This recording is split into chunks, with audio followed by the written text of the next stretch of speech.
வணக்கம் நண்பர்களே. எனது பெயர் சொர்ணராஜ். பிரிவு அலுவலர் ஓய்வு, தலைமைச் செயலகம். சமீபத்தில் ஒரு நண்பர் சில சந்தேகங்களை கேட்டிருந்தார். என்ன கேட்டிருந்தார் அப்படின்னு பார்த்தா, ஒரு கவர்மெண்ட் சர்வெண்ட்டை சஸ்பெண்ட் பண்ணுறோம், இப்போ அது சம்மந்தமாக எஸ்ஆரில் என்ட்ரி போடணுமா அப்படின்னு கேட்டிருந்தார். அப்புறம் அந்த சஸ்பெண்ட் பண்ணப்பட்ட அந்த கவர்மெண்ட் சர்வெண்ட் மேலே சார்ஜஸ் ஃப்ரேம் பண்ணுறோம், அவர் மேலே சுமத்தப்பட்ட குற்றச்சாட்டுகள் சம்மந்தமாக அவருடைய எஸ்ஆரில் பதிவு பண்ணணுமா அப்படின்னு கேட்டிருந்தார். அப்புறம் அந்த ஒழுங்கு நடவடிக்கையில் ஒரு என்கொயரி ஆஃபீஸரை நம்ம அப்பாயின்ட் பண்ணுறோம், அது சம்பந்தமான பதிவுகளையும் அவருடைய எஸ்ஆரில் என்ட்ரி போடணுமான்னு கேட்டார். கடைசியாக ஒன்று கேட்குறாரு. என்ன கேட்டார்னா, அந்த ஒழுங்கு நடவடிக்கையில் அந்த கவர்மெண்ட் சர்வெண்ட்டுக்கு ஒரு பனிஷ்மெண்ட்டை இம்போஸ் பண்ணி ஃபைனல் ஆர்டர் இஷ்யூ பண்ணிட்டோம். அந்த பனிஷ்மெண்ட்டை இம்போஸ் பண்ணி வெளியிடப்பட்ட அந்த ஆணையை எதிர்த்து அந்த கவர்மெண்ட் சர்வெண்ட்டு அப்பீல் போயிட்டார். அப்பீல் பெண்டிங்கில் இருக்குது. அந்த அப்பீல் பெண்டிங் இருக்கக்கூடிய அந்த சூழ்நிலையில் அவருக்கு பனிஷ்மெண்ட்டை இம்போஸ் பண்ணி வெளியிடப்பட்ட அந்த ஆணை சம்பந்தமான பதிவுகளை அவருடைய எஸ்ஆரில் என்ட்ரி போடலாமா அப்படின்னு சில சந்தேகங்களை அவர் கேட்டிருந்தார். ஒரு பொதுவான விதியை நம்ம இந்த இடத்துல வச்சுக்கிட்டோம்னா நமக்கு இதில் ஈஸியாக புரிதல் இருக்கும். எந்த மாதிரியான ஆர்டரையெல்லாம் கவர்மெண்ட் சர்வெண்ட்டோட எஸ்ஆரில் என்ட்ரிக்கு கொண்டு வரணும் அப்படிங்கிறதுக்கு ஒரு பொதுவான விதியை நம்ம வச்சுக்கலாமே. அதாவது, ஒரு அரசு பணியாளர் அவர் பெற்று வரக்கூடிய பணப்பலன்களில் எந்த விதத்திலாவது மாற்றம் நிகழக்கூடிய வகையில் எந்த ஒரு ஆர்டரை நம்ம இஷ்யூ பண்ணாலும் அது சம்பந்தமான பதிவுகளை அவருடைய எஸ்ஆரில் நம்ம கொண்டு வந்தாகணும். இப்போ இதுக்கு உதாரணம் நம்ம பார்த்தோம்னா நமக்கு கொஞ்சம் ஈஸியாக புரியும். ஒரு கவர்மெண்ட் சர்வெண்ட்டுக்கு இன்க்ரிமெண்ட்டை சேங்ஷன் பண்ணி ஆர்டர் இஷ்யூ பண்ணுறோம். இப்போ இன்க்ரிமெண்ட்டை சேங்ஷன் பண்ணோம்னா ஒரு கவர்மெண்ட் சர்வெண்ட் பெற்று வரக்கூடிய ஊதியத்தில் பணப்பலனில் மாற்றம் இருக்கும், உயர்வு இருக்கும். அப்போ இன்க்ரிமெண்ட்டை சேங்ஷன் பண்ண அந்த ஆர்டர் சம்பந்தமான பதிவுகள் அவருடைய எஸ்ஆரில் இருக்கணும். அதே மாதிரி ஒரு கவர்மெண்ட் சர்வெண்ட்டுக்கு ப்ரொமோஷன் வருது, பே ஃபிக்சேஷன் ஆர்டர் போடுவோம். இப்போ அவர் பெற்று வரக்கூடிய பணப்பலனில் மாற்றம் இருக்கும், உயர்வும் இருக்கும். அப்போ அந்த பே ஃபிக்சேஷன் ஆர்டர் சம்பந்தமான பதிவுகள் அவருடைய எஸ்ஆரில் இருக்கணும். அதே மாதிரி செலெக்ஷன் கிரேடு கொடுப்போம், ஸ்பெஷல் கிரேடு கொடுப்போம், ஸ்டாக்னேஷன் இன்க்ரிமெண்ட் கொடுப்போம், 30 இயர்ஸுக்கு போனஸ் இன்க்ரிமெண்ட் கொடுப்போம். இப்போ 40 இயர்ஸுக்கு போனஸ் இன்க்ரிமெண்ட் கொடுக்க சொல்லியிருக்காங்க. இப்போ அந்த மாதிரியெல்லாம் கொடுக்கும்போது ஒரு ஆர்டர் ரிசீவ் பண்ணுவோம். அது எல்லாமே ஒரு கவர்மெண்ட் சர்வெண்ட் பெற்று வரக்கூடிய பணப்பலனில் மாற்றங்களை ஏற்படுத்தக்கூடிய வகையில் இருக்கும். இப்போ அது சம்பந்தமான ஆர்டர் எல்லாத்தையுமே நம்ம எஸ்ஆரில் என்ட்ரிக்கு கொண்டு வரணும். இது எல்லாமே பாசிட்டிவ் சைடு அப்படின்னு நம்ம பார்க்கலாம். இப்போ ஒருத்தர் சஸ்பெண்ட் பண்ணிட்டோம், அதனால் ஒரு கவர்மெண்ட் சர்வெண்ட்டோட பணப்பலனில் எந்த விதத்தில் மாற்றம் இருக்கும்? கண்டிப்பாக மாற்றம் இருக்கும். ஏன்னு சொன்னால், ஒரு கவர்மெண்ட் சர்வெண்ட் சஸ்பெண்ட் பண்ணிட்டோன்னு சொன்னோம்னா, அவரை சஸ்பெண்ட் பண்ண தேதிக்கு முன்னாடி நாள் என்ன சம்பளம் வாங்கியிருப்பாரோ அதில் 50% தான் அவருக்கு பிழைப்பூதியமாக கொடுப்போம், முழு சம்பளம் கொடுக்க மாட்டோம். அப்போ ஒருத்தரை சஸ்பெண்ட் பண்ணுறோம் அப்படின்னு சொன்னால் அது ஒரு கவர்மெண்ட் சர்வெண்ட் அவர் பெற்று வரக்கூடிய பணப்பலனில் ஒரு மாற்றத்தை ஏற்படுத்தக்கூடிய வகையில் அது இருக்கிறதுனால அந்த சஸ்பென்ஷன் ஆர்டர் சம்பந்தமான பதிவுகள் அவருடைய எஸ்ஆரில் இருக்கணும்.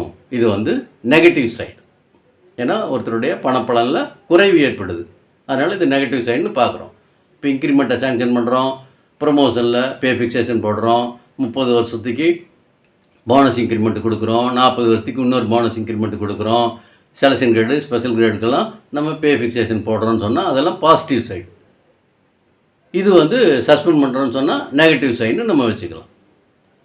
இப்போ ஒருத்தரை சஸ்பெண்ட் பண்ணிட்டோம் அப்படின்னு சொன்னால் அதோடு நின்று போகக்கூடிய ஒரு நிகழ்வாக பார்க்க முடியாது. அதனால தான் நமக்கு அடிக்கடி இன்ஸ்ட்ரக்ஷன் இஷ்யூ பண்ணிகிட்டே இருப்பாங்க. என்ன சொல்கிறாங்கன்னா, ஒரு கவர்மெண்ட் சர்வெண்ட்டை நீங்கள் சஸ்பெண்ட் பண்ணி தான் ஆகணும் அப்படிங்கிற ஒரு தேவை இருந்தால் மட்டுமே அவரை சஸ்பெண்ட் பண்ணணும். அப்படி இல்லைன்னு சொன்னால் அவரை சஸ்பெண்ட் பண்ணாமையே அவர் மேலே ஒழுங்கு நடவடிக்கை எடுங்க அப்படின்னு தான் நமக்கு இன்ஸ்ட்ரக்ஷனே இருக்குது.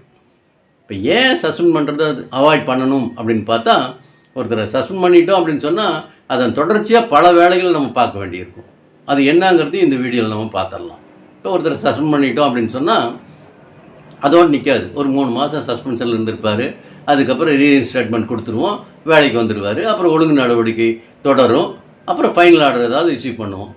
ஒருவேளை அந்த ஒழுங்கு நடவடிக்கையில் அவருக்கு வந்து பனிஷ்மெண்ட் ஏதாவது இம்போஸ் பண்ணிட்டோம் அப்படின்னு சொன்னால், இவர் சஸ்பென்ஷனில் இருந்த பீரியட் எல்லாத்தையுமே வந்து எலிஜிபிள் லீவாக ட்ரீட் பண்ணி நம்ம ஆர்டர் இஷ்யூ பண்ணணும். ஒருவேளை இவர் மேலே எடுக்கப்பட்ட ஒழுங்கு நடவடிக்கை வந்து ட்ராப் ஆகிடுச்சு, இவர் மேலே சுமத்தப்பட்ட குற்றச்சாட்டு நிரூபணமாகலான்னு சொல்லி ஒழுங்கு நடவடிக்கை கைவிடுறோம் அப்படின்னு சொன்னால், இவர் சஸ்பென்ஷனில் இருந்த பீரியட் எல்லாமே வந்து டியூட்டி பீரியடாக நம்ம ரெகுலேட் பண்ணணும். அப்போ எந்த பீரியட்லேருந்து அவர் சஸ்பென்ஷனில் இருந்தார்னு தெரிஞ்சுக்கிறதுக்கு எஸ்ஆரில் என்ட்ரி அவசியம் தேவைப்படும். அப்போ தான் எந்த தேதியிலிருந்து அவர் சஸ்பென்ஷனில் இருக்கார், எந்த தேதி வரைக்கும் சஸ்பென்ஷனில் இருந்தாருங்கிறதுக்காக எஸ்ஆர் என்ட்ரி நமக்கு தேவைப்படுது. ஒன்று. அடுத்தது, இந்த சஸ்பென்ஷன் பீரியடில் அவருக்கு வந்து பிழைப்பூதியம் கொடுத்துக்கிட்டு இருப்போம். 6 மாதத்துக்கு மேலே ஒரு கவர்மெண்ட் சர்வெண்ட்டை நம்ம வந்து சஸ்பென்ஷனில் வச்சுருக்கோம்னு சொன்னால், அந்த 6 மாதத்துக்கு மேலே அவருடைய பிழைப்பூதியத்தை வந்து நம்ம உயர்த்தி கொடுக்க வேண்டியிருக்கும். அப்போ எந்த தேதியிலிருந்து அவர் சஸ்பென்ஷனில் இருக்கார், எந்த தேதியில் அவர் 6 மாதம் சஸ்பென்ஷன் பீரியடு முடியுது, அதுக்கு மேலே நம்ம வந்து எந்த தேதியிலிருந்து அவருக்கு வந்து அந்த பிழைப்பூதிய தொகையை உயர்த்தி கொடுக்கணும் அப்படிங்கிறத அரைவ் பண்ணுறதுக்கு அவர் எந்த தேதியிலேருந்து சஸ்பென்ஷனில் இருக்காருன்னு நம்ம தெரிஞ்சிக்க வேண்டியிருக்கும். அதுக்கு வந்து இந்த எஸ்ஆரில் என்ட்ரிங்கிறது ரொம்ப அவசியமானதாக இருக்கும். அது மட்டும் இல்லாமல், ஒருவேளை இவரை சஸ்பெண்ட் பண்ணதே தப்புன்னு சொல்லி அப்பீலில் போயோ அல்லது கோர்ட்டில் போயோ ஒரு ஆர்டர் வாங்கிட்டு வரான்னு சொன்னால், இந்த சஸ்பென்ஷன் பீரியட் முழுசையுமே வந்து நம்ம டியூட்டி பீரியடாக ட்ரீட் பண்ணணும். அவர் சஸ்பென்ஷன் பண்ணதே தப்புன்னு சொல்லி நம்ம ஆர்டர் ரிசீவ் பண்ண வேண்டி இருக்கும். இப்போ அதனால் ஒருத்தரை சஸ்பெண்ட் பண்ணுறதுக்கு முன்னாடி அந்த சஸ்பென்ஷன் அவசியம்தானா அப்படிங்கிறத நம்ம ஒரு முறைக்கு பல முறை யோசனை பண்ணிக்கிட்டு அவரை சஸ்பெண்ட் பண்ணணும். சஸ்பெண்ட் பண்ணிவிட்டு சில நேரங்களில் வந்து வருஷ கணக்கிலெல்லாம் வச்சுருக்குங்கிறது அது நிர்வாகத்துக்கும் பெரிய சிக்கலை ஏற்படுத்தும். ஏன்னு சொன்னால், ஒரு ஸ்டேஜில் கோர்ட்டுக்கு இது போகும்போது அவரை சஸ்பெண்ட் பண்ணீங்க, என்ன காரணத்துக்காக சஸ்பெண்ட் பண்ணீங்க, ஏன் அவர் மேலே வந்து குறிப்பிட்ட காலத்துக்குள்ளே சார்ஜஸ் ஃப்ரேம் பண்ணலை, அந்த ஒழுங்கு நடவடிக்கையில் ஃபைனல் ஆர்டர் ஏன் இஷ்யூ பண்ணாமல் இருந்தீங்க அப்படின்னால நிர்வாகத்துக்கு இப்போ நிறைய நெருக்கடிகள் வர ஆரம்பிச்சிருச்சு. இப்போ அந்த மாதிரி சிச்சுவேஷனில் அந்த ஃபைலில் ஆக்ஷன் எடுக்காமல் வச்சுருந்தோன்னு சொன்னால், அந்த ஃபைலை யாரெல்லாம் ஹேண்டில் பண்ணியிருக்கணுமோ அல்லது யாரெல்லாம் ஹேண்டில் பண்ணாங்களோ, யாரெல்லாம் ஹேண்டில் பண்ண தவறுனாங்களோ அவங்க மேலே எல்லாமே வந்து ஒழுங்கு நடவடிக்கை எடுக்கிறதுக்கு வாய்ப்புகள் இருக்குது. அதனால் ஒருத்தரை சஸ்பெண்ட் பண்ணுறோம் அப்படின்னு சொன்னால் அது அந்த இண்டிவிஜுவல் கவர்மெண்ட் சர்வெண்ட்டை மட்டும் பாதிக்கக்கூடிய விஷயமாக நம்ம பார்க்க முடியாது. அதன் தொடர்ச்சியாக நம்ம வந்து சீக்வன்ஸ் ஆஃப் ஆக்ஷன் அதில் நிறையா இருக்கும்.